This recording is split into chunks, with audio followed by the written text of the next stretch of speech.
What is up, everybody? It's Dr. Vibe here, host and producer of the award-winning Dr. Vibe Show, the home of Epic Conversation. I'm the host of Epic Conversations, 2020 Best News Podcast News Award winner, 2018 Innovation Award winner, given out by the Canadian Ethnic Media Association. Also, I am the host of the only online show in the world for dads and fathers that is sponsored by Dove Men Care. It's also co-sponsored by Dad Central, Canada's national fatherhood organization. And two, when I have some time, I make the time. I am the board chair for the Global Food and Drink Initiative, whose mission is to showcase Blacks in the diaspora who are doing their thing in food, wine, and travel. As always, I like to say you're blessed, highly favored, a magnet for miracles, and a solution for someone's problem. And it is Black Canada Talking time, because we're broadcasting live on May 2nd. And Black Canada Talking is a live online event that provides Black Canadians the opportunity to give their takes on stories and POVs that are of importance to them, or we showcase Black Canadians are doing their thing. Today we have another special guest, a new friend to the Black Canada Talking platform. New friend to the Dr. Vibe Show platform. We know him a little bit because I've had him on my other platform a little while back, but I wanted to showcase this Black male thought leader, Black Canadian male thought leader to the world. His name is Anton James. He's a son, brother, and father of two amazing children, a 13-year-old daughter and a soon-to-be-old 12-year-old son.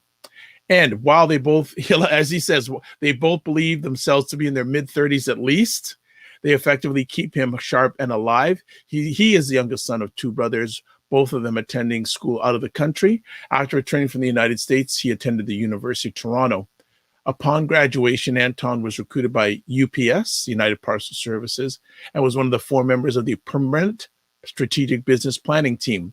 While he was at UPS, he developed and managed strategies, programs, and projects, and managed hundreds of millions of dollars and teams of up to 25.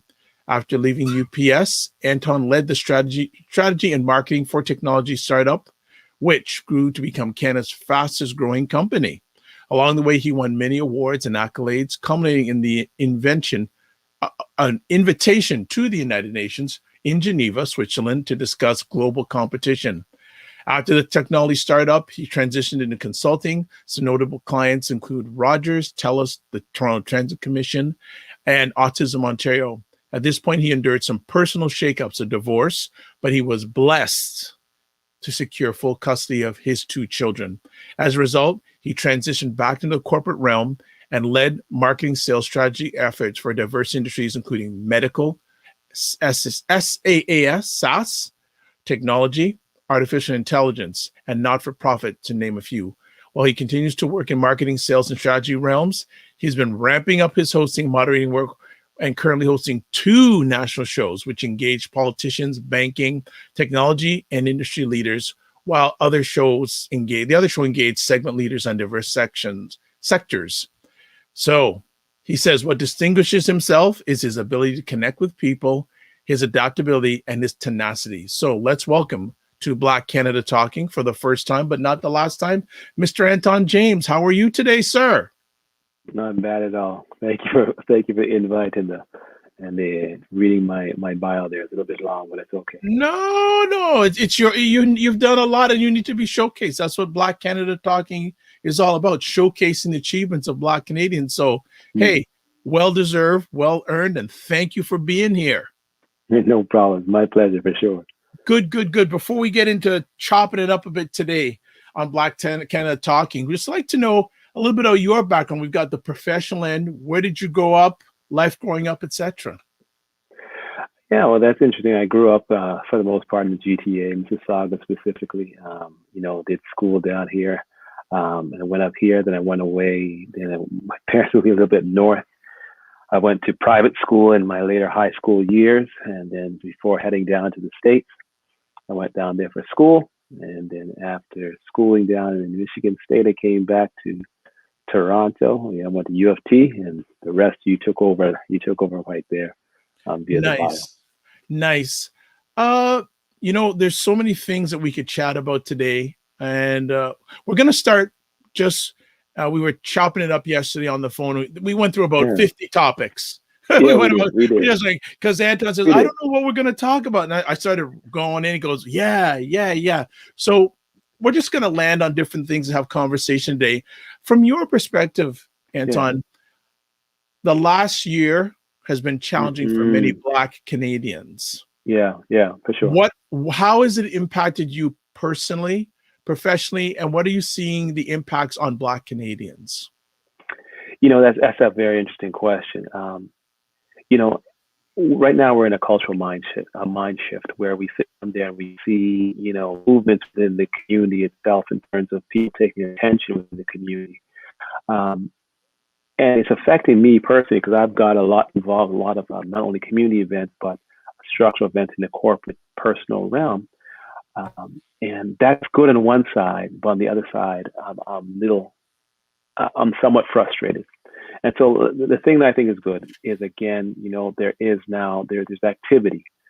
There's actual people coming together talking about issues and events where they wasn't happening in the past. So that's a great thing. But the challenge is to really bring about effective, long-term, sustainable change. It takes more than just noise. George Floyd was a terrible thing that actually happened, and it culminated in a few things. But protests alone is like building a bake sale for a church building fund. Protest, it's good, but that does not bring effective change. And my fear is right now that we started off having, we had a spotlight within the community itself and for the community, but that has been focused on mainly protesting without looking at the other factors that will bring about sustainable change. Factors such things as economic change. You got to talk about social change. You got to talk about structural change. You got to talk about empowerment change, and really change the mandate and the thought to actually coalesce together in one to actually move for economic. It's all got to tie to economic. When we bring strategies or any form of change points, you really got to focus on uniting together as one.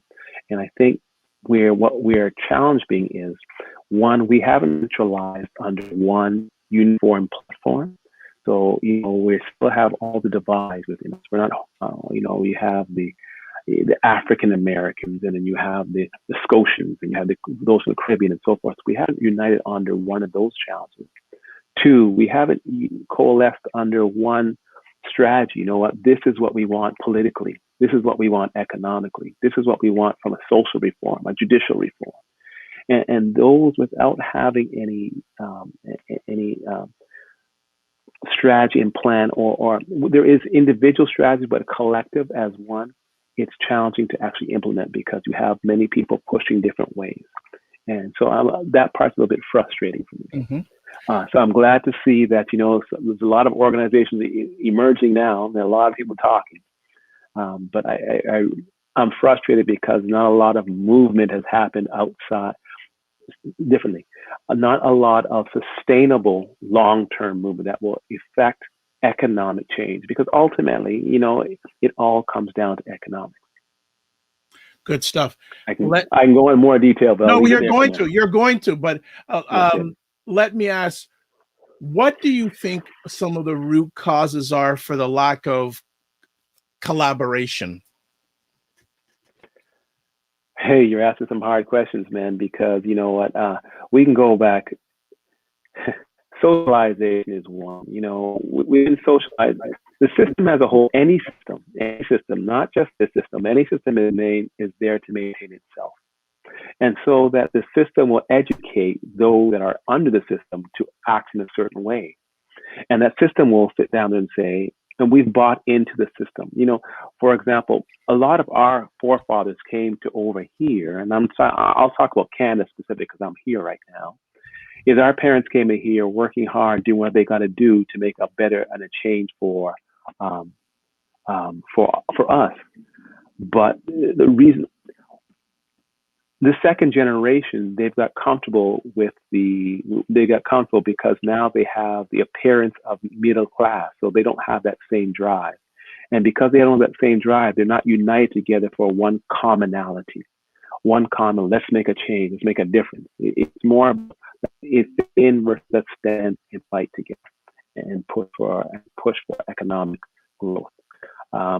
everyone tends to be looking for themselves and recognizing as a people it takes a village to raise a child. It is a community that really makes forward.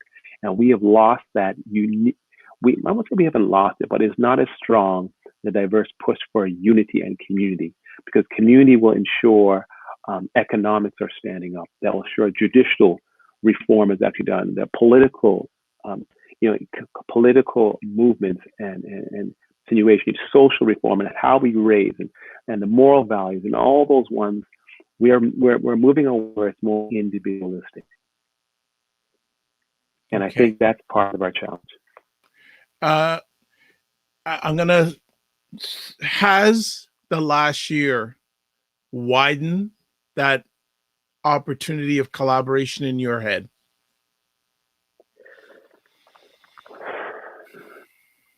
The last year, it widened the opportunity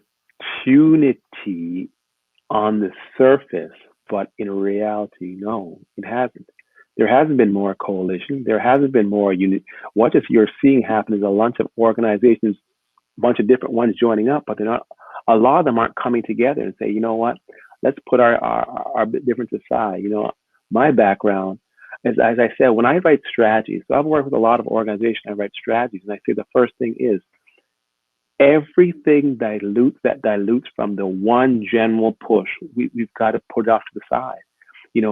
Amongst ourselves, we can figure out the uniqueness, the whatever there may be, the Scotians, the Jamaicans, the Bajans, the Trinis, the Africans. Forget that, because we've got to come together as one.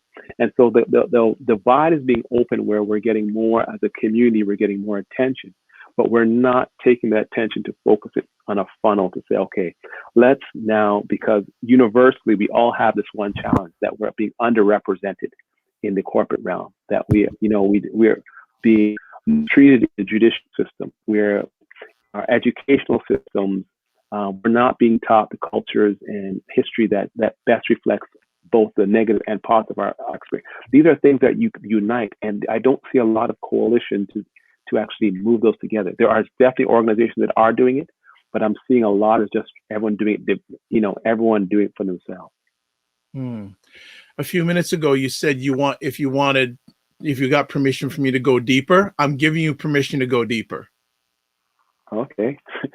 Well, okay. So give me some direction, because I can go on a lot of different tangents. Okay. All right. Where do you want me to go?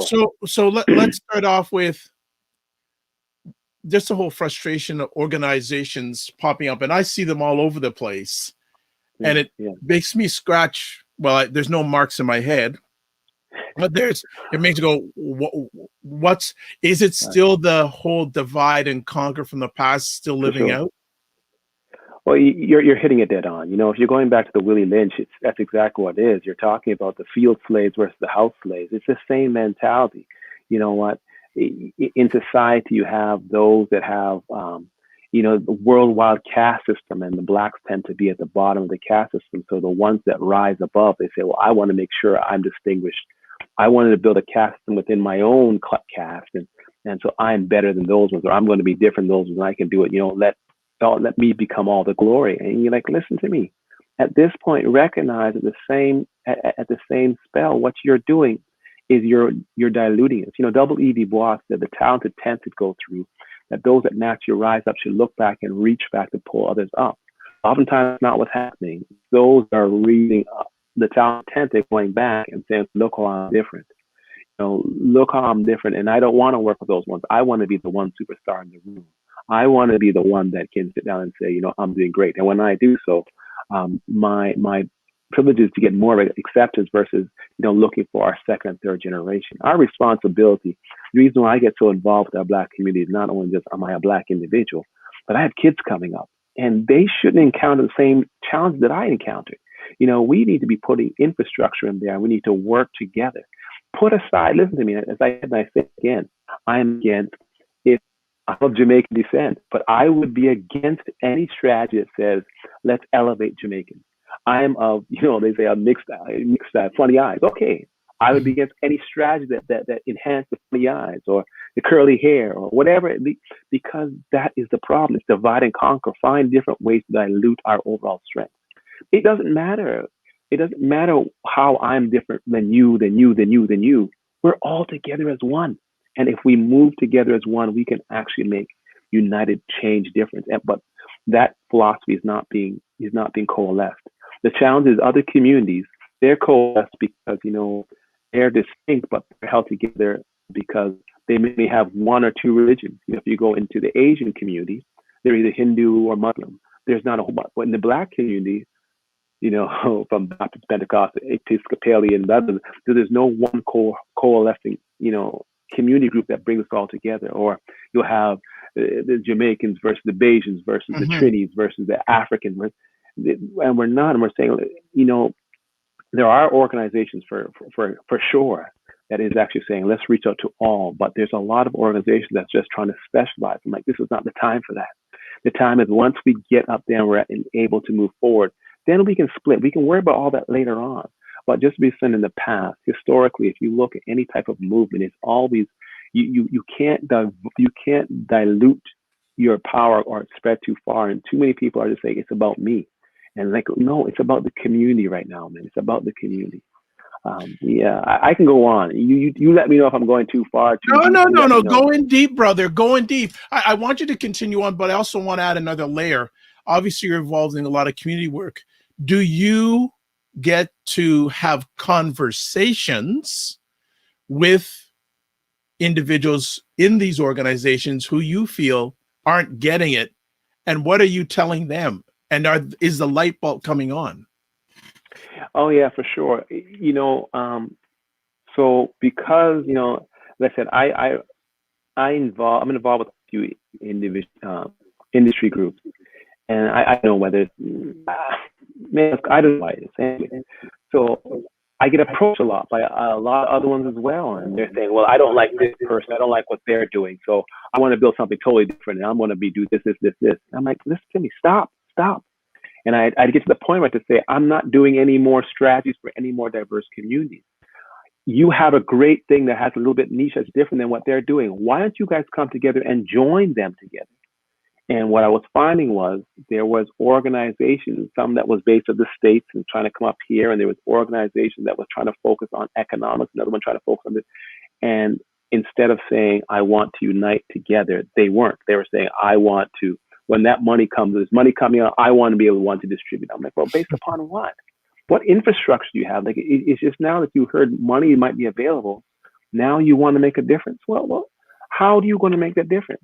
Money by itself is not going to be an answer unless you know how to distribute that so that the community, it's got to be, we got to the place where the community is the benefactor, not individual, not me, not you, not this, but not only for us, but our children, because we have to build systems. That's what we really need, is we've got to affect, and I've told many, we have to build effective systems that can be passed along. So when the interest in the community that dies down, that we can sustain ourselves. So, the reality is when we talk about things that, how does the Black community sustain itself? We don't have community. Where's our hospitals? Where's our schools? When is our industry? I've heard people say, well, we just got to spend our own. I said, in theory, you're saying that, but you don't know what you're saying. So you're going to spend Black? Okay, so how are you going to spend Black on your telephone? How are you going to do that? Show me your gas stations.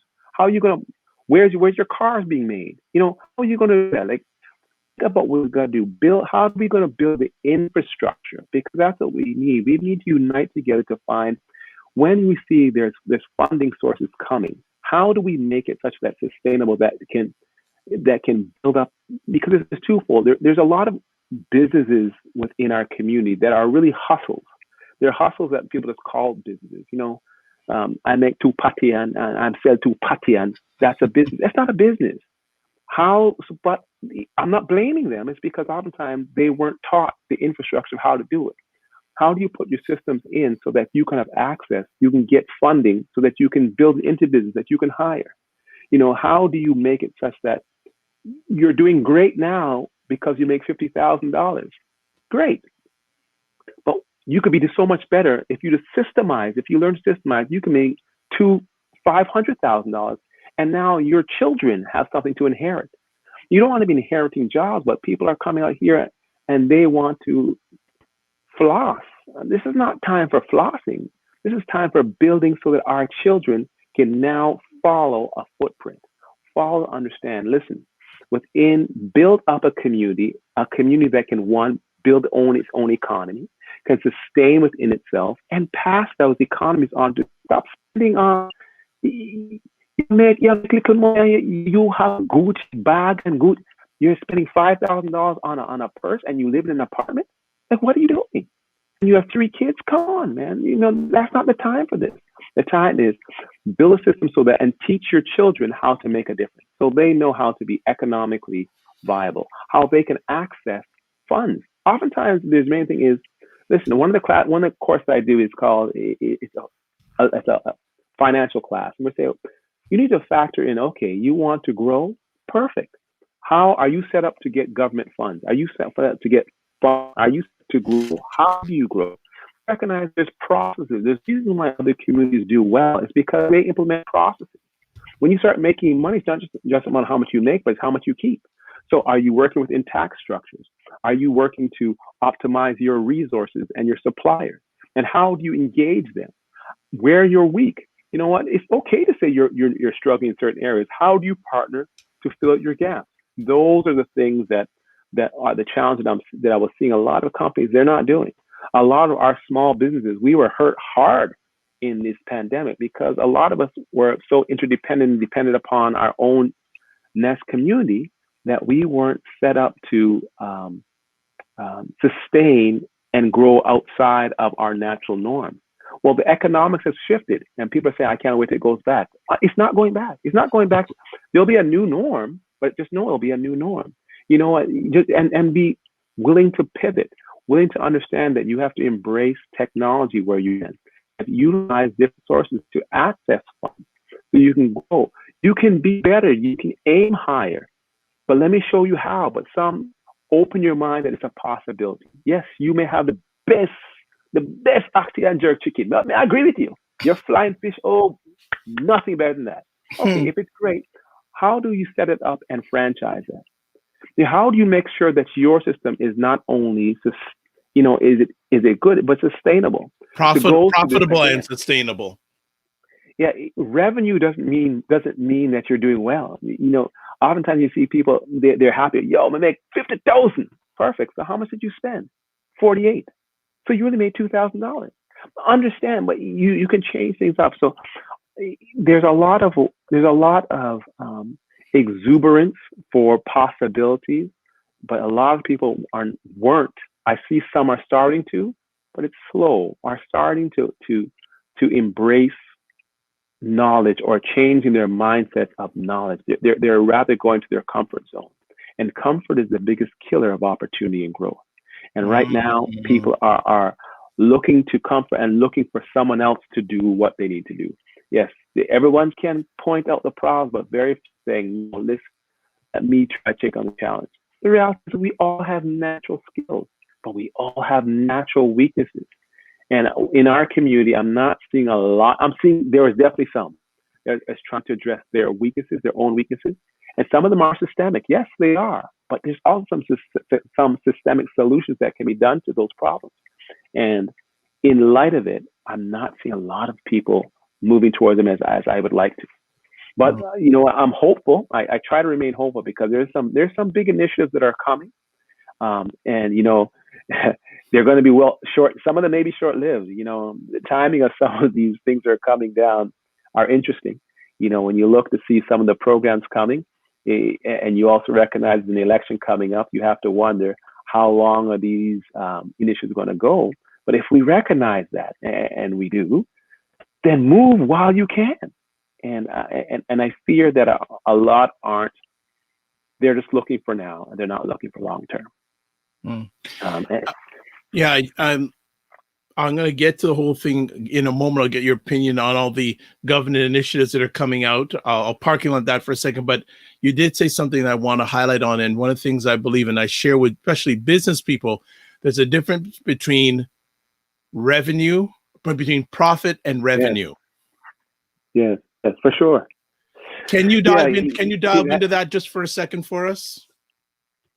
Yeah, sure. So systemically, when you're setting up businesses, right? It all goes down. There's a lot of people that say they have businesses and they don't have businesses. They have hustle that they're under the cloak of a business, which basically means that they are running it out of their own bank account. They don't have a separate bank account. They've never paid taxes on it. They don't have because they see money coming in. They think they're elated, but they're not recognizing how much money they spent out to get that money. You know, what you have to look if you want to grow and you want to be able to access a lot of companies, how they grow and access is because they're able to apply for business loans, government grants, government programs, because they have a business plan, they have financial structures.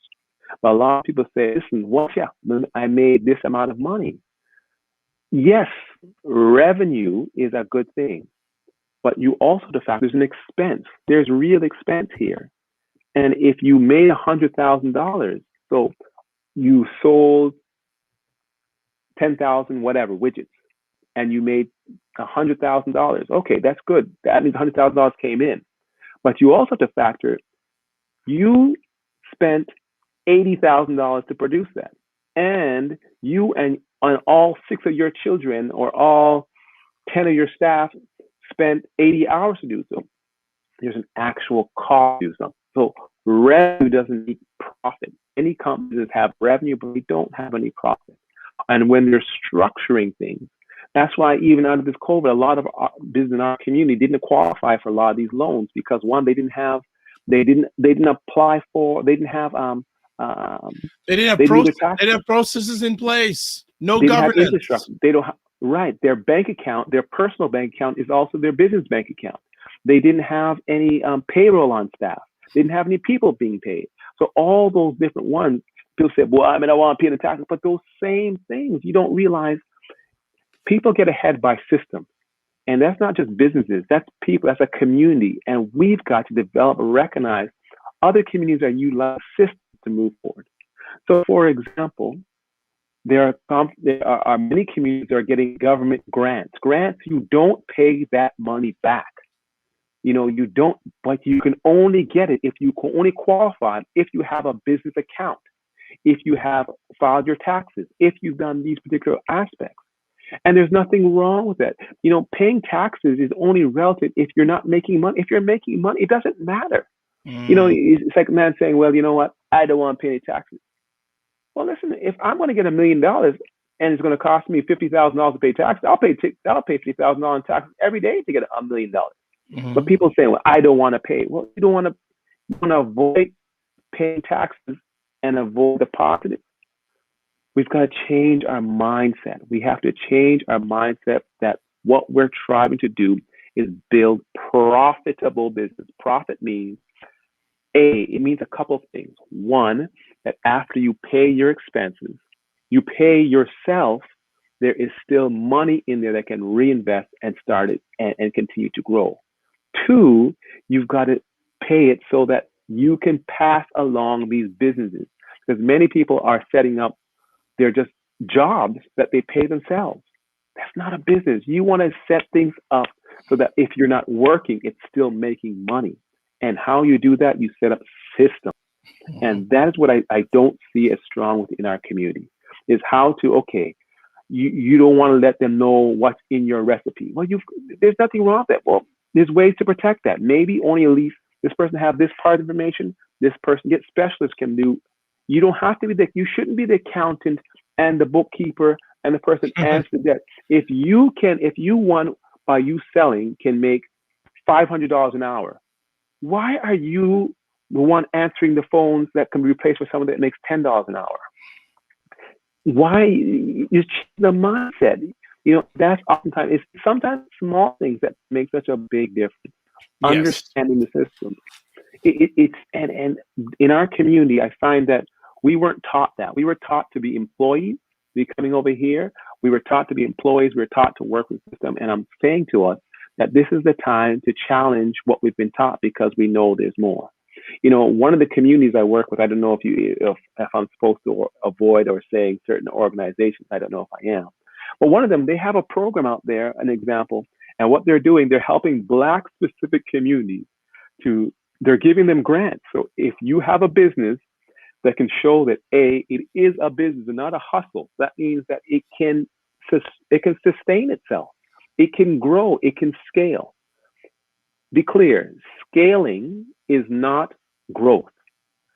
Scaling is the ability to grow without breaking. So in other words, if you're making pepper pot in your kitchen, there's going to be a point when you can only make so much pepper pot in your kitchen. You've got to be able to go and say, okay, you know what? I'm going to get an outside facility. And in order to make this happen, I'm going to have a certain amount make this portion.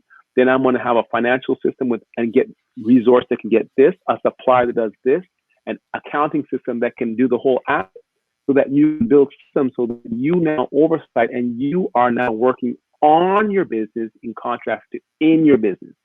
That needs to be the goal of our community, is that you can get an idea that you are turning, and so you work on your business instead of in your business. Too many of our people work in our business. That's all they're doing. And they're working 18, 19 hours a day. And that's not sustainable. It's not sustainable. 2, your kids aren't going to want to do it behind you. And 3, that means anything that happens, you turn sick, and all of a sudden you can't work 18 hours a day, your business goes under. It's not because of lack of intelligence. It's not because of lack of good ideas. It's not because of lack of anything else. Oftentimes it's not knowing, and sometimes refusing to hear. So that's my frustration of this whole thing. Again, I can go on tangents because I've seen it many times. I work with a few organizations, and it's frustrating to me, because we as a people, we've got to not only move. See, for me, I build strategies. I'm a strategist, and when I build strategies, everything's got to tie to one of 3 things. If you want to be effective, your strategy has to either turn to affect profit, privilege, or position. You've got those 3 things. Everything else is irrelevant. If it doesn't tie to changing profit, privilege, and position, it doesn't change. And I'm in this position right now. I want us as a community to change. There you go.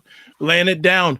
Let's take a look at what are your thoughts of the whole system of the grants and loans, that system. Do you feel that those systems are set up for success for the Black businesses, the Black social enterprises, and because you've already highlighted that you feel that a lot of them are not set up for success. What are your thoughts about how the government does the way it hands out grants and loans?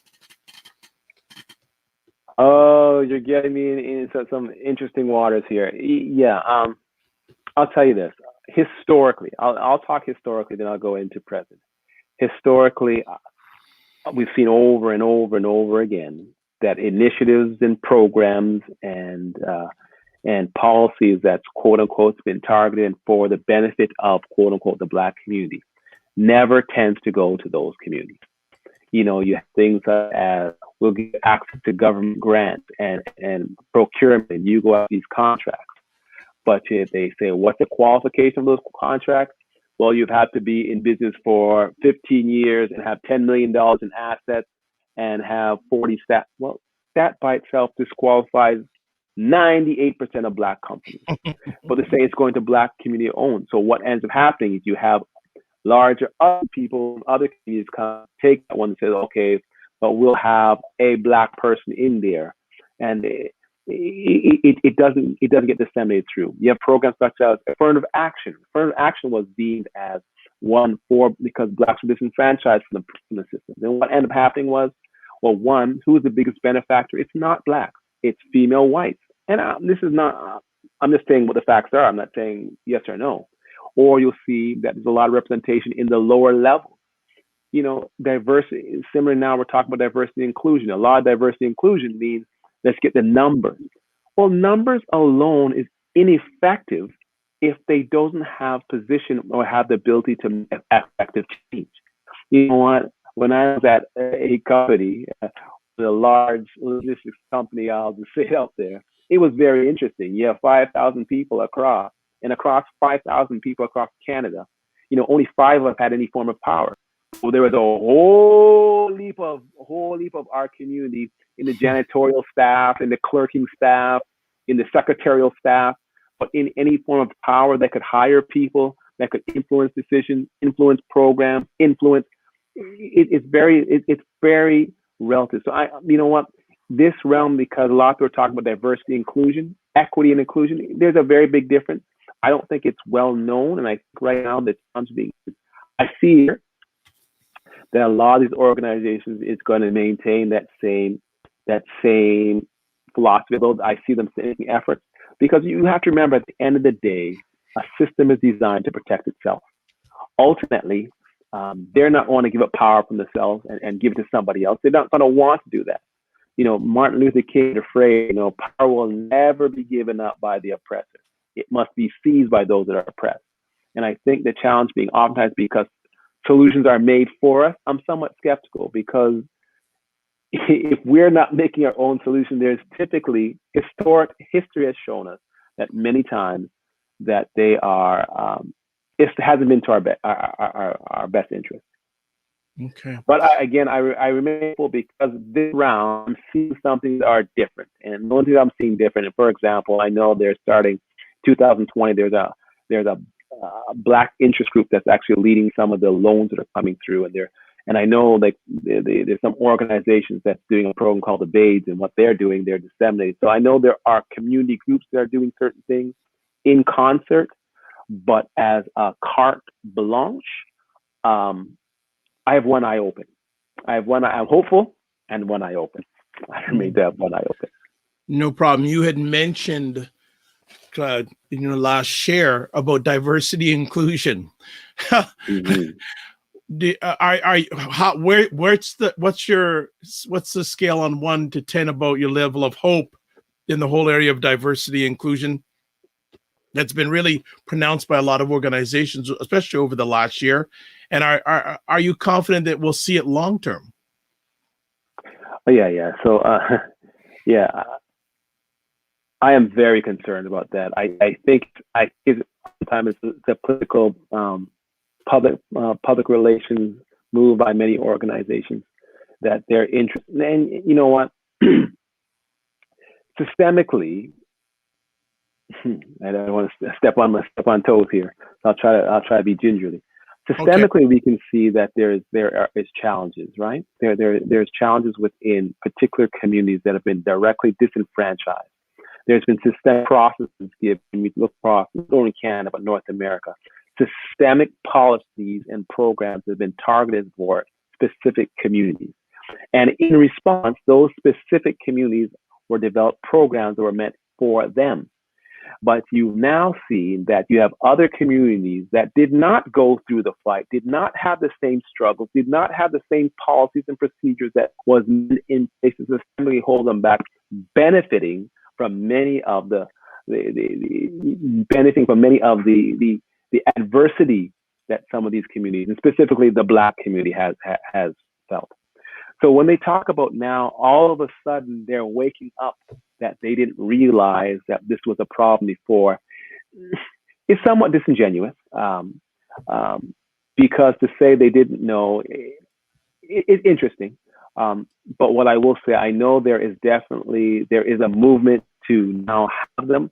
What I would like to see that if they're going to, so let me go back up differently. I am systemic because, again, I believe everything comes down to economics. You cannot force a private company to do anything. You can only because it's a private company, you can't. But what you can do is, if I really want to see change, what I want to see change that can bring, change that can be meaningful. So if you recognize the community, specifically I'm talking about the Black community, is disenfranchised, and say, hypothetically, we represent 30% of a population, 20% of the population, whatever it may be, and the biggest employer, what you can control is you can control government. That's what you can control. So if government's supposed to represent us as a whole, just say around we represent 20% of the population, and the government spends tax dollars, and they're the biggest employer of economy, then we should have a representation of our population of those tax dollars. We can say if we represent 20%, then we should have a represented portion. If that's 15 or 20% of the economic contracts that go out, that's how you actually make meaningful difference. By saying I'm going to hire, I swear I'm going to hire some Black people. I swear. Well, that's relative, because what does that mean? In the past, we've seen it with affirmative action. As I said, when I've been in organizations of 5,000 and only 5 Black people had power.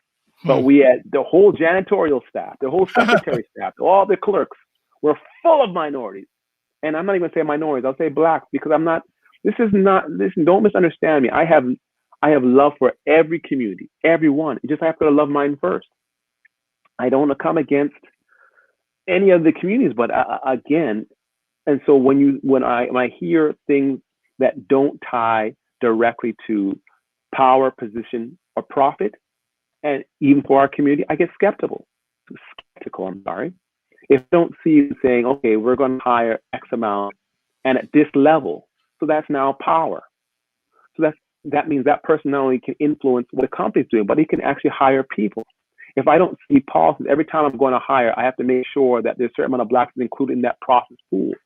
And that therefore, similarly, as the same movement that they've done for the gender gap, that same strategy being applied, I'm somewhat skeptical, because I'm saying, okay, so you've made dramatic differences for gender gap equality. And I think that's phenomenal. That's great. So you know how to do it, but you're not applying it when you're applying to this community.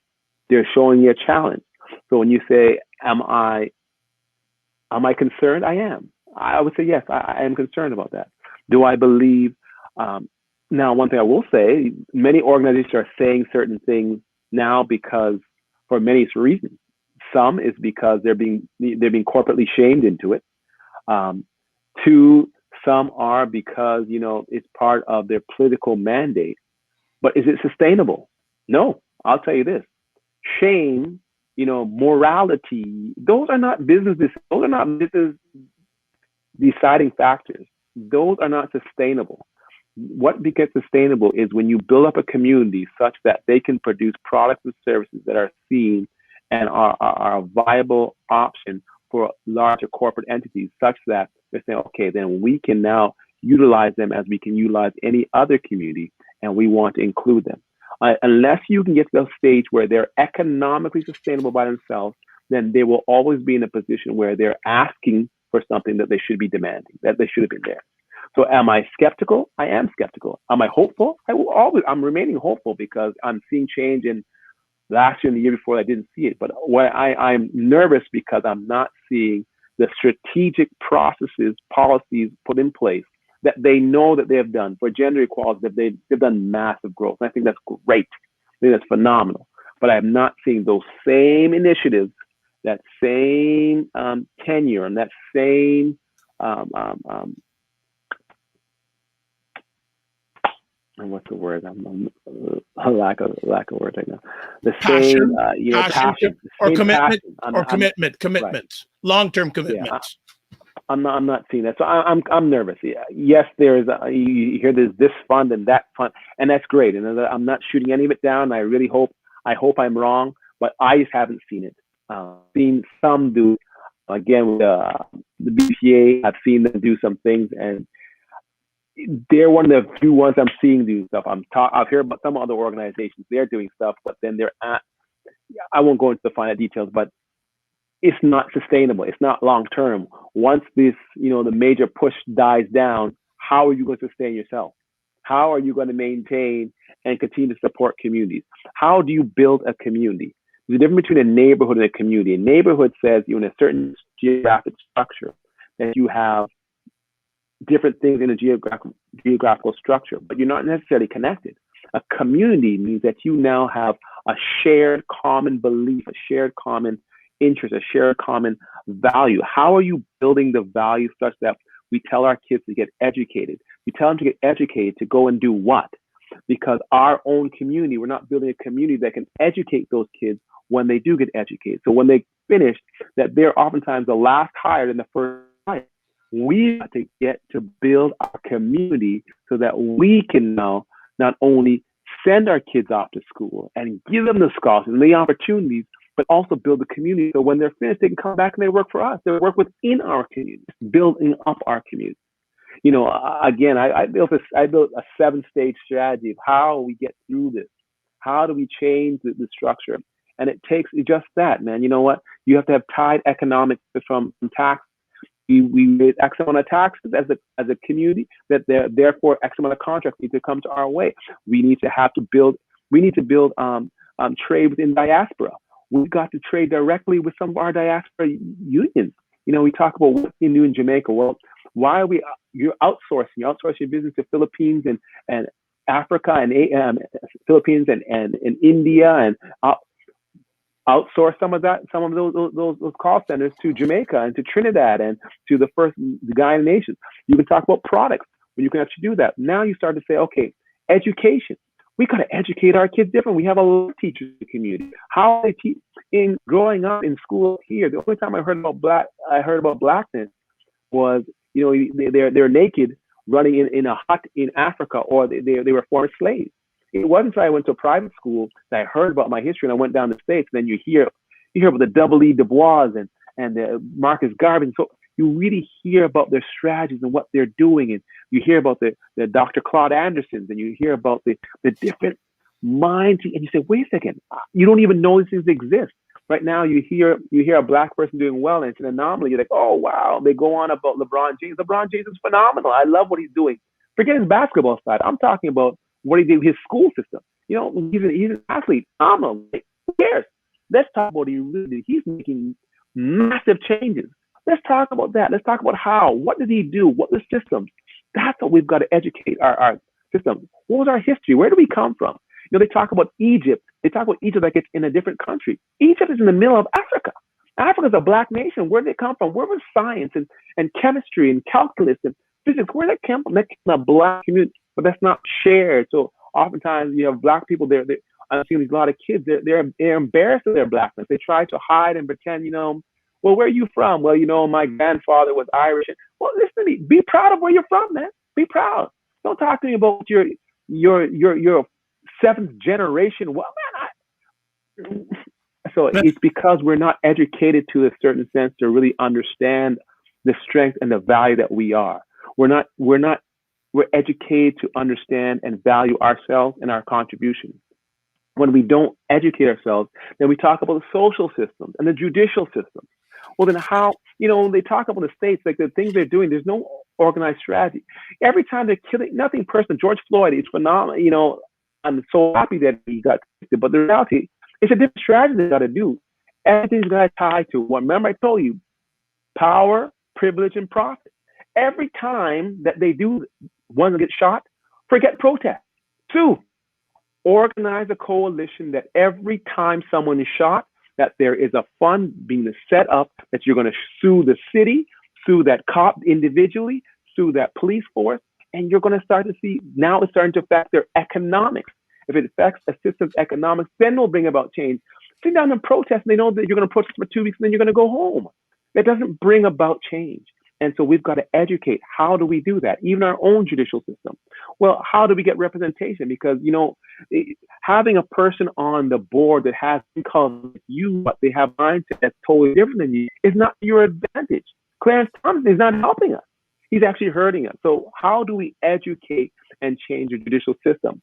Again, it comes back onto economics. So the whole aspect is my whole philosophy is we've got to really explore our opportunities. We can make changes. It's a great opportunity because things are changing. This COVID pandemic has really influenced things in a way and brought new light. But I'm fearing they're wasting this opportunity to coalesce under an economic strategy that will make meaningful, not short-term, but long-term continual change for our community. That's my overall fear based on what we're doing here. I do believe we can change it if there is the right focus given on the right individuals. However, history has shown that our community our leaders have been assigned for us, our mandates have been assigned for us, and we are not coalesced under one umbrella to push outside of what's been assigned to us. So I'm concerned. So are the things such as affirmative diversity and inclusion, is it really going to work? It's not being pushed by us. So I have a fear. I Okay. hope I'm wrong though. No, I hope we hope so too. As we start winding it down, then what is your call to action for the non-melanated community, Yeah. and what's the call to the action to the Black Canadians? So let's start with non-melanated Canadians. What's your call to action to them? Sure. Okay. No problem. First of all, um, to the community as a whole, don't understand. There's no hate going. Sometimes people say that they're fearful or they hate those guys are trying to hate on us or what. I don't hate any community, none. I think that there's ways to coalesce, but we've got to be realistic when we look at any problem. Is to identify that there is a challenge. Identifying there is a challenge, and if you see movements to actually work with a community that's looking to actually help bring about change. And the change can't be defined by you.